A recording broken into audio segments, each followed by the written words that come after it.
Ladies and gentlemen, welcome.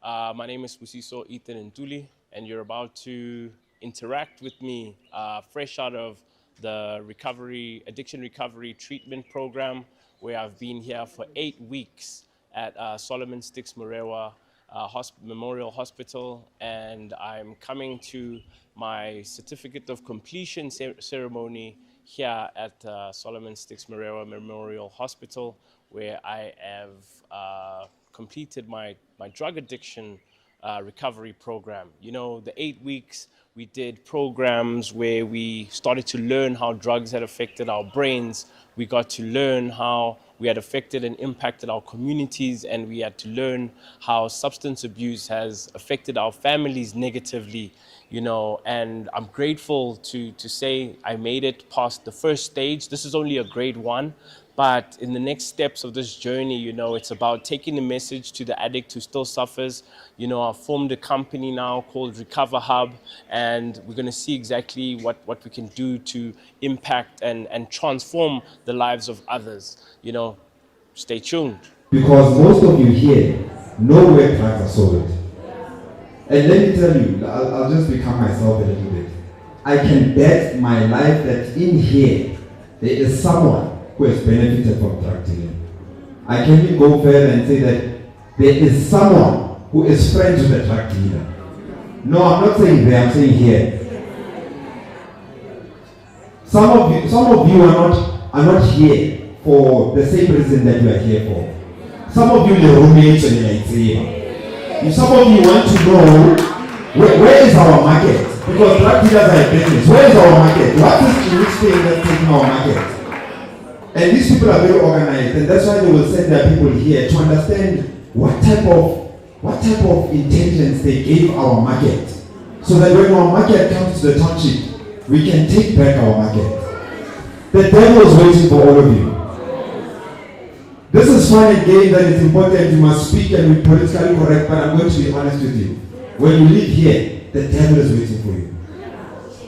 And the devil is not waiting for you there, the devil is here with you to take you there. So it's up to you. It's up to you. And I'm now speaking to my brothers and sisters who are graduating today. Hey, let's see what too much. Let me tell you, you are alone. You are alone simply because when you took the drug, you were alone. You are alone because when you leave the drug, you will be alone. This is not a group work to leave drugs. I've got brilliant people who work around me, with me, for me, and etc. Who 20 years, 80 years drug addicts. So your only mission is one. It's not to make mama proud. Wait, mama can wait. The mission is to make sure that you take back your life. Because some of you receive about let me tell you how easy life is. If this is my son, and as an African, this is my son. Kids learn through their eyes, not through theory and logic and expression of mathematical sums and scientific equations. How when you grow up and you succumb to drugs, it's going to be generational because the kids are seeing that as a norm. So you don't have me to impress or anyone to impress. You've got your own child to save. You've got the future of this country to save. The young man stood up here and said 17 years active drug addict. People his age, his peers in other countries, they 17 years experience of science and physics and aviation. So that means the future of this country, I was telling someone earlier, the future of this country is intoxicated and high in its majority.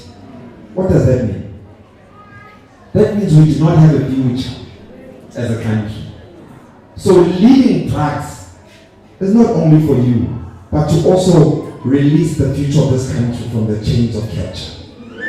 The responsibility is too big.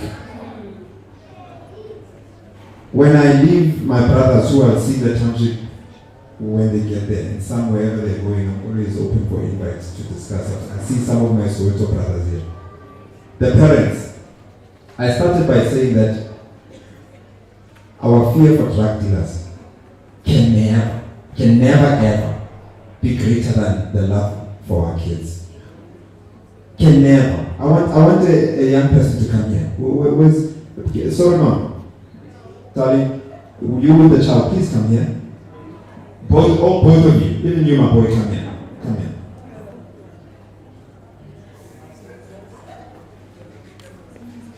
So, I just want you to understand something. If I am the brother, the uncle, the grandfather, or the husband, and I'm part of this family, less than a kilometer wherever they live, because I understand the statistics of South Africa, I don't know where you guys come from, but there's a drug dealer, and that drug dealer is known. It's a matter of time before this one is introduced to drugs, because you all know 10 years goes by very quick. I deal with young drug addicts, 7 years old, grade 1. What do you mean? No, they brought Happy to school and they took their brother's small banky, they don't know what it is, and that banky had nyaupe in it, and so they made Happy and nyaupe and they converted into addicts. It's a matter of time. Lord forbid, we lose him. No, he's here now, but he's not here. It's a matter of time before we lose him. But I'm going to take you to a history not far from here. A history not far from here. When I grew up, Soweto did not have tarred roads. Soweto, we lived in serious hardship. But at the center of every household was to protect the children. But right now we are not protecting the children at all. Every child is a child that must go fend for themselves. It's said that when we raid houses and we raid houses, let me not take too much of your time, we can move that side. Thank you. Thank you very much, my big boy. A big round of applause for them, please.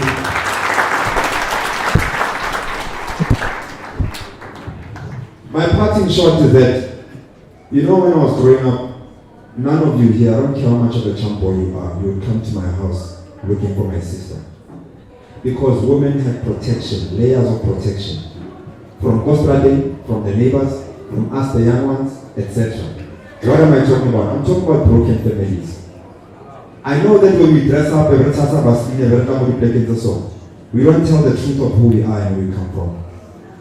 Most of us here, we come from households where our parents don't speak to their siblings. We come from households where we fight for family houses. We come from households once granny dies, we forget our values. People who share the same womb have killed each other. We come from households where my uncle's in prison because they stabbed my other uncle. Us, that's our reality. We come from broken households. I was telling a young man that there's no way that this country can fix itself and deem itself a country that is fit to go forward if we leave the families behind. The families are the lowest common denominator of the foundation of this country. Let me help you understand how. Every community is made up of families. Families make up communities. Communities make up cities. Cities make up provinces. Provinces make up the country. How dare you try to take the country forward if you leave the families behind? You are leaving the foundation of this country behind. This country will always be a broken country because we've got broken families. And the result of broken families is young people taking drugs. We don't know if we are coming or going. And in the same when I close, I'm going to say, I have nothing against religion. Do not even misunderstand what I'm about to say. But our people must go back to their true identities. Go back to who you are. Seek yourself spiritually and culturally. Find the ways of your ancestors, because in those ways we did not have young people who took drugs. I'm now telling you that if you were told that the ways of your ancestors are not the true ways that can take us forward, you are misled. Half the problem will be solved. And I'm saying this because I run and own a school of rehabilitation. Majority of our problem. Being a drug addict, being a nyaupe is not a physical problem. That's why I cook a fridge or repurchase. There's nothing physical that's a problem around taking drugs. There's nothing mental. Abasha about smoking drugs. But there's a spiritual problem. I am Soto by culture. There's Soto males and females that come to my school of rehab. get rehabilitated quicker, because spiritually I can connect with them and spiritually I can guide them. Our cultures are not languages. It's a Zulu. It's not just a language. It's a way of life that you all forgot. Sesotho is a way of life. I said, Sesotho snali dijo. Sesotho snali sa the oaparangate. Sesotho ke bophelo. Ke kopa le khutleleng bophelo ba batswadi ba lona, because lona ha le hola the drug pandemic or epidemic was not as rife as this. The ways of your ancestors have value and have life. Go back to those ways. I can't tell you what those ways are, but you know what those ways are. If there's anything you need to take home from me today, is that you're going to have to go home and face your family, to unite your family for the sake of these kids to go on. We can never take this country forward without the families being united. So with that said, your responsibility is to apologize for things you did not do for the sake of the family and the future of this country. We're going to go home and love even those who hate us for the sake of our country. We are going to go home and free the spiritual capture that is hovering around our families, because the true drug rehabilitation of this country is uniting the black nation, uniting our families, and going back to the ways of our ancestors. My name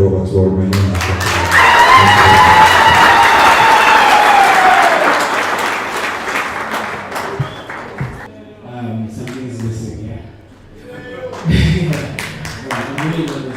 Guys, I just want to share with you a bit of my story, guys. So guys, I want to apologize to the parents for the suffering we brought from you guys. You know, we've taken so much from you guys, and we've wasted our time. And to my fellow brothers, we're gonna do this thing, guys. You know, you guys, I'm sure are nervous. It's why is it really nervous, guys? You got this, guys. You know the story, yeah. You know the story, guys. So I'm just grateful to clinics for giving me the opportunity to claim my life, to become a leader in my family, to become a father, to become a husband, you know, to be a son to my mother, to be a brother to sister, you know, just to reclaim who my mother is. So I'm just grateful for this opportunity. I want to thank clinics, the social workers. Shout out to them, shout out to the drug counselor, shout out to clinics as a whole, throughout the management. Thank you. Because of his saying, Lux, you guys, they're not crazy. You know what I mean? They're not crazy at the time. I mean, even arriving here, you know, I was the shortest. Man says the short. Why you to us?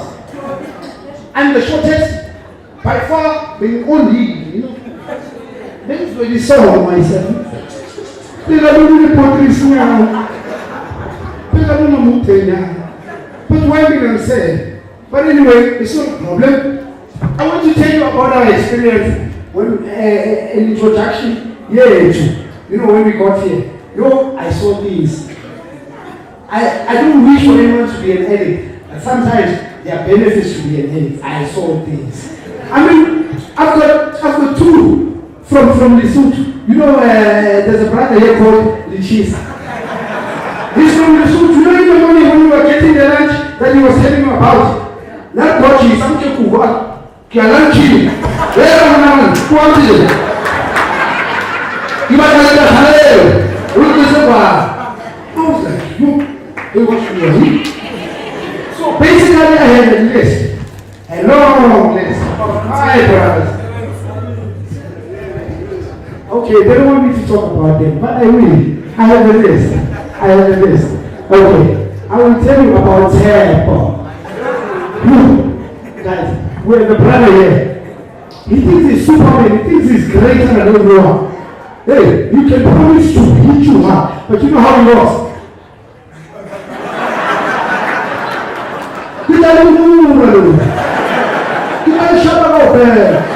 You know, guys, I'm not going to see.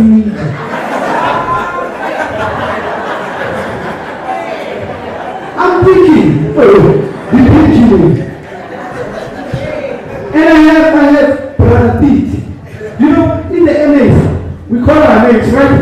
I would say Terrence, they say Terrence. Mpo, they say Mpo. When it comes to pig, I never knew his name for a long time. I thought his name was a hunter because he said pig. You call a hunter. Pig. But this is my brother. I look very around for Mpo.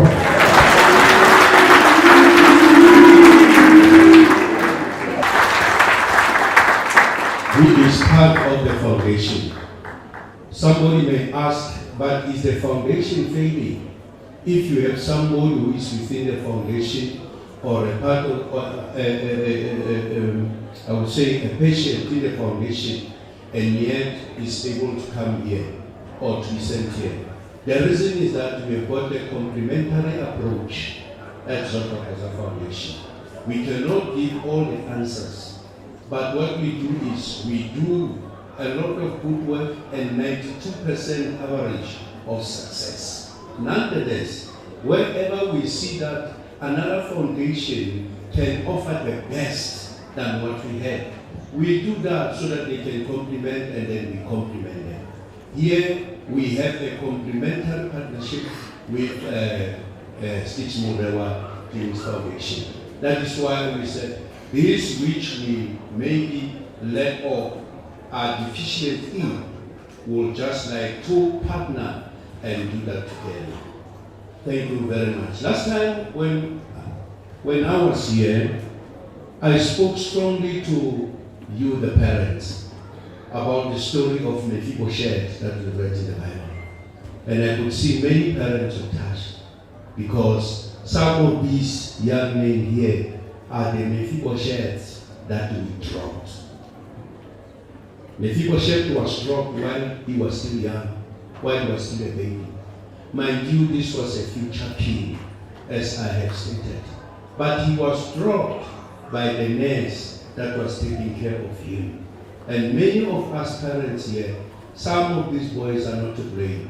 I'm not saying you are to blame, but I'm saying some of them were dropped by us. Today, I just want to speak briefly to you, the Mephibosheth. I'm saying here that it is one of you, only one of you, that can change the whole world. This world needs just one person who can change everything. And I'm being asked to give an invocation to that. I will read from Romans chapter 5 in the Bible, verse 12, which says, therefore, just as through one man sin entered the world, and death through sin, does death spread to all men, because one man has made everybody to fall in sin.